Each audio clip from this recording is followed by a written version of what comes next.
Hi, everyone. I'm Juan Estrada. Welcome to the San Jose Parks Candidate Forum held on September 25th, 2024, and sponsored by the San Jose All District Leadership Group and District 5 United. You will hear candidate responses to four very important questions. All eight candidates were invited and had an opportunity to indicate the dates and times that worked for them. Pamela Campos noted she was unable to participate because a conflicting candidate forum was scheduled at the same time. Tam Trong noted he would not be able to attend. Joe Lopez and Domingo Candelas also did not participate. You will hear from the following: George Casey, Michael Mulcahy, Arjun Batra, and Olivia Navarro. We will now hear from the four candidates, each of whom had up to 3 minutes to respond to the following four questions. Question number one, would you support waiving or eliminating a primary park revenue source, which is park fees paid by developers, or maintaining or increasing such fees? Question number two is, how would you address the backlog of maintenance for parks? Question number three is, should the definition of parkland in the city charter be updated to better protect parks, trails, and nature? Question number four is, should the city build any housing on any city parkland? Question number one you have is, should we waive, eliminate, or maintain park fees paid by the developers? In general, I am not in favor of waiving or eliminating park fees paid by the developers unless we have clearly identified other sources of funding going forward, like income generation from the parks, having some facilities like restaurants and other things, if they generate income enough to be able to do our park activities. But I am open to having limited amount of time during which the developers are given relief because of our current economic situation. We are not getting any developments. So I would encourage and give the relief to the developers for a limited time to be able to get this done. I wasn't happy that we gave 5 years at the last meeting. I would like to see the groundbreaking quickly if we are giving any relief to anybody. Second, how would you address the park maintenance backlog of $554 million? I think we need to prioritize our maintenance. We need to figure out which projects deserve our attention immediately. We need to allocate some general funds for every year for doing some maintenance work. Secondly, there is some revenue generated from the parks, like the parking spaces and all that. We do not use that funds for maintaining park. That goes to the general fund. We should change that, and we should have the allocation go towards the park maintenance.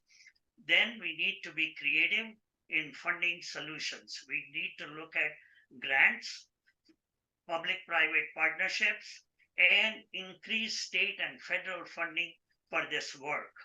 We also should look at volunteer and community engagement, that the community and the residents can do the volunteer work with the local businesses along with uh, the other portions of our community to be able to contribute towards our maintenance and not only have the maintenance work done, but also have a sense of ownership and a belonging, and also reduce the cost of the work. Your next question is, should the definition of the parkland in the city charter be updated to better protect parks, trails, and nature? We need to ensure that unimproved parks that focus on public access and the enjoyment of our natural environment and its biological resources are protected. Coyote Valley must remain protected. Unlike Mayampunan, I would support keeping Coyote Valley protected and not develop it, unlike his position as a planning commissioner. Should the city build housing on any city parkland? Absolutely not. The city parklands should be preserved for our future generations, and we need to be able to hand them a green space and open space for their life to be able to live as happily and as enjoyably as we have been able to live, and not, but we need to develop sensibly our properties and create more housing, which we need, but not take away our open spaces like Coyote Valley. Thank you, Juan. Thank you for putting this together. My name is George Casey. I grew up here in San Jose. I represent three generations of my family that have enjoyed the parks throughout San Jose. I grew up playing basketball at what we called Cherry Park, that is actually Paul Moore Park, and watching my kids play baseball over at the Greystone Park and picnics in Almaden Lake. So I have a deep appreciation for the parks in terms of my fond memories growing up. I also have a master's in urban planning, so I appreciate the value of public spaces and their impact on the quality of our lives. Our parks are a physical representation of a lack of accountability in our local government. Our The gentleman that just spoke being a prime example of that lack of accountability. Um, I think the idea that the wealthiest city in the country has parks in such disrepair is a travesty, actually. I took a tour with Mike Pennington, who was the president of the Santa Teresa Little League, and we've got baseball fields with grass growing out of home plate. Um, I'll address the questions one by one. I wouldn't support eliminating the park revenue source unless, of course, we had another funding source. How would I address the backlog? This is a funding issue. We need to attack this issue in a number of ways. I believe Spartan Keys just received $4.5 million. It was reported today for their park project from a national grant. We need to have grant writers and pursue any type of revenue stream that's out there on the state level or federal level. There's also, we don't have to reinvent the wheel. There's nonprofits and there's endowments across the country that have been adopting parks and providing funding resources that are necessary and available. A prime example is in Houston. I believe they raised $300 million from their local philanthropic community in order to adopt several parks and provide the maintenance and funding that they need. We're not a Podunk, Idaho type city or out in the middle of nowhere. We have the revenue sources here. We have large companies that are working here, most of whom have their residents living in San Jose. And our job is to housing imbalance is a challenge for us financially. And I believe these corporations can step up and contribute some funding to their people who are living in San Jose. Should the definition of park? Yeah, it should be expanded. Trails and any of these public spaces that the public can enjoy should be incorporated into the definition. No, I wouldn't support building any housing on parkland. Again, as I mentioned, park and public spaces, the built environment, these are integral into the quality of our life. And the juxtaposition of our wealth as a city and the lack of resources that we deploy to these vital elements of our daily life is a travesty. And the local representative just spoke, as I said, is emblematic of that lack of accountability. I appreciate the opportunity to speak with you today, Juan, and I look forward to serving the city on the council and helping address these issues once I'm council member. Thank you. I'm Michael Mulcahy. I'm running for San Jose City Council District 6. I want to thank you, Juan, for inviting me and putting this together in your organization.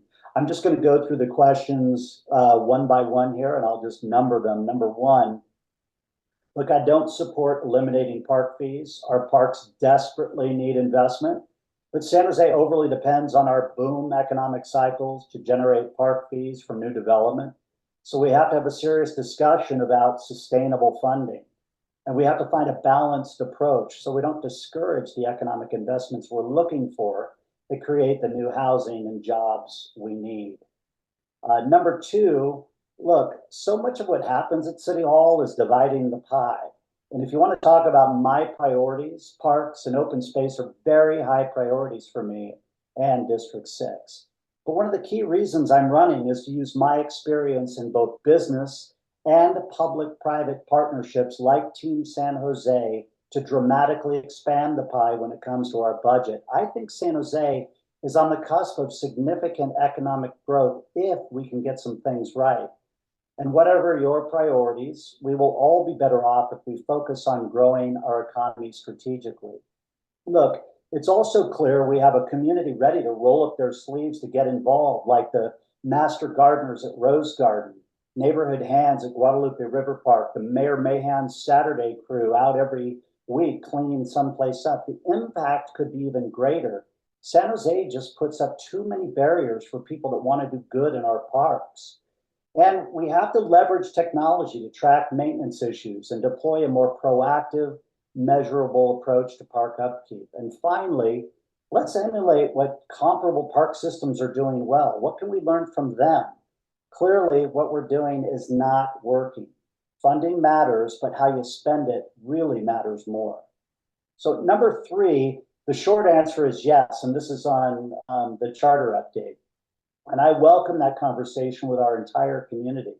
We need more discussion on our parks, trails, and natural spaces and what is needed to fully enjoy and embellish them. For example, why haven't we already considered a charter change to allow for concessions in a tasteful way at our parks, like Central Park in New York, Millennium in Chicago, Presidio in San Francisco? Generating revenue this way could actually secure more funding to protect them. Our nation's greatest parks have concessionaires, rentals, and entertainment. Why not here? And number 4, parkland, by today's definition and charter, should be preserved for its intended purpose: green space for recreation, relaxation, and community gatherings. And I'd like us to be open to my ideas posed in the prior answer for expanded utility and community engagement.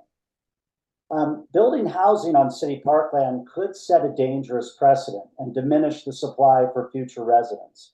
While addressing the housing crisis is crucial, we must not do so at the expense of our public parks. Instead, we should make the parks the best they can be and focus on developing housing stock on underutilized lands, urban villages, and close to transit that works. Thank you so much. I'm Michael Mulcahy for San Jose City Council, District 6. I believe that it's very important to sustain park fees, and I would oppose the waiving or eliminating of these fees. These fees are very important to help us develop new parks and maintain our current parks. And they are charged against developers that are expanding or need expanding, and the need for parks and open spaces is very important and personally near and dear to my heart. So we definitely need to sustain the park fees in order to maintain our parks. The second question is in regards to how to tackle the backlog of maintenance for our parks. I would collaborate with the Parks Department to better educate the council and the public on the current backlog and the effect it has on our residents' ability to have full use of their parks. Additionally, I would support the development of a plan to prioritize maintenance strategically within existing funding while working to bring more funding to our city. I strongly support going to the ballot and asking our voters to also pitch in that sense for parks funding, maybe a measure that would facilitate that. Similar to what we did with Measure T, where we were able to get funding and apply it to city services. This would provide some crucial funding for the underfunded backlog and for our maintenance that's pending. And yes, I support updating the definition of parkland in our city charter so we can protect our parks, our trails, our open spaces, and our natural areas from development. We have very limited parks and open spaces, so it's critical that we do that. And the final question, no, I do not think that the city should build any housing on city parkland. I think this would diminish any type of recreational space available for our residents, for our families, our children. Instead, we should collaborate with the city and the county to identify any underutilized land suitable for housing development. As someone that generally uses the parks for my kids and all the soccer kids in the community, I know how important and how vital our parks are, not just for our children, but for our elderly community members. And it provides another resource so that people that cannot afford to go to a gym, they can go and get some mental health. And open space really does help with all of us making sure that we have a greater sense of community and we're able to collaborate together to do that by meeting in open spaces and sharing, especially post-COVID. So just a little heads up, that would be something that I have been advocating for and will continue to do so. Thank you. Again, thank you to the candidates who were able to participate so their views on these important questions can be considered by you. Please visit sanjoseunited.net to send a 30-second automatic email to encourage the remaining candidates to respond to the forum questions. Good night, everyone.